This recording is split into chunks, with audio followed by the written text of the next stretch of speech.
كل عام وانتم بخير. عيد الأضحى قرب، وخلاف كل سنة كالعادة، فتة بالصلصة أطعم ولا خل وتوم أطعم؟ وعشان محدش يزعل ولازم نرضي جميع الأذواق، هنعمل النهاردة أحلى فتة بالصلصة، أطعم فتة خل وتوم. وكل سنة وانتم طيبين. والطعم إيه؟ حكاية. وتعالوا نجيب الموضوع من البداية.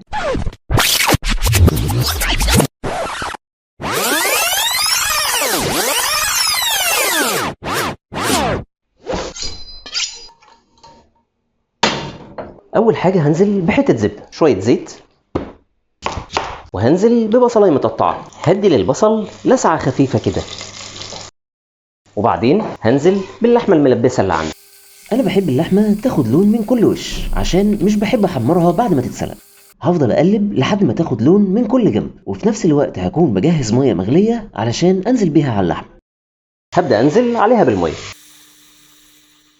هنزل بكام ورقة لوري، حبهان.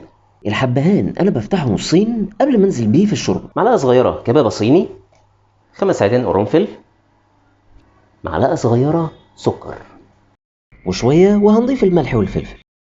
هنهدي النار شوية ونسيبها تستوي براحتها. طبعا هبص عليها كل شوية، ولو احتاجت مية هزودها مية مغلية. وأثناء ما اللحمة بتستوي هبدأ أجهز العيش بتاعي. هجيب رغيف أو 2 بعيش بلدي عادي، وهبدأ أقطعه حتت صغيرة. الهدف من إني أقطعه حتت صغيرة إن هو ما يكونش يضايق في الأكل. كنت لسه شاري طبق الروزماري ده من الماركت، وعشان احافظ عليه اطول فتره ممكنه بلفه في ورق مطبخ واغطيه بالسلوفان زي ما هو في الطبق بتاعه، واشيله في التلاجة، وده بيخليه عندي لحد ما يخلص طازه، والمده بتعدي اكتر من شهر. بعد كده هجيب عودين 3 روزماري، وهبدا افرطهم كده وافرمهم بالسكينه كويس. بعد كده اسيح شويه زبده او سمنه، وهنزل بالروزماري اللي انا عملته. رشه ملح خفيفه، فلفل اسود، نص معلقه بهارات، نص معلقه بابريكا، وفصين توم مهروس. هقلب كله مع بعضه. بجد الخلطه دي ريحتها دمار. بعد كده هجيب العيش اللي انا لسه مقطعه من شويه، وهنزل عليه بخلطه الزبده كلها، واقلب كله مع بعضه لحد ما العيش كله توصله التتبيله. هوزع العيش في الصينيه وادخله الفرن لمده 10 دقايق او ربع ساعه، او لحد ما العيش يتحمص. وده العيش بعد ما خلص. بصوا القرمشه.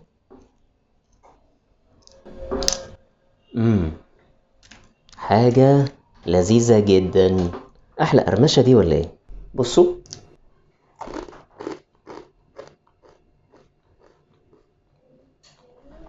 تحفه. العيش تحفه.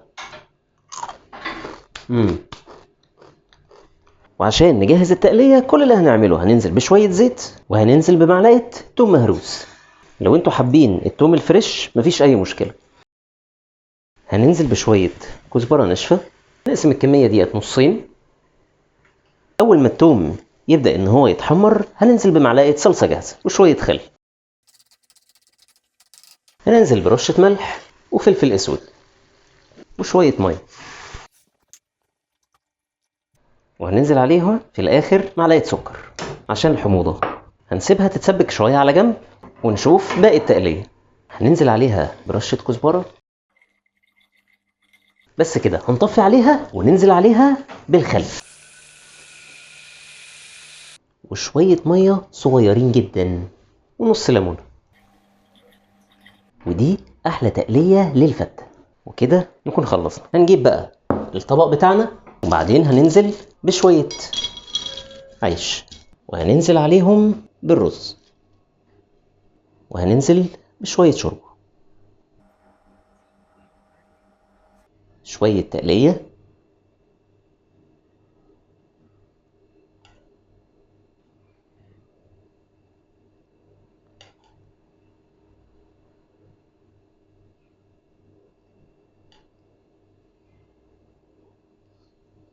هنزل باللحمه. شكلها جامد قوي. لو انتوا من عشاق الفته بالخل والثوم ما تنسوش تفرحوني باللايك وتعلقوا انتوا بتحبوا انهي فته اكتر. ونيجي بقى للطريقه التانية.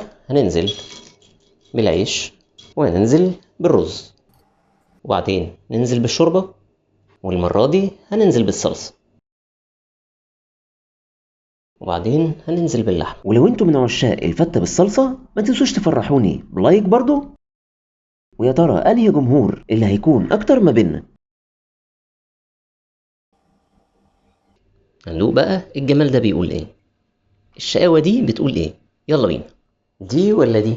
بس انا هدوق الاتنين. بسم الله.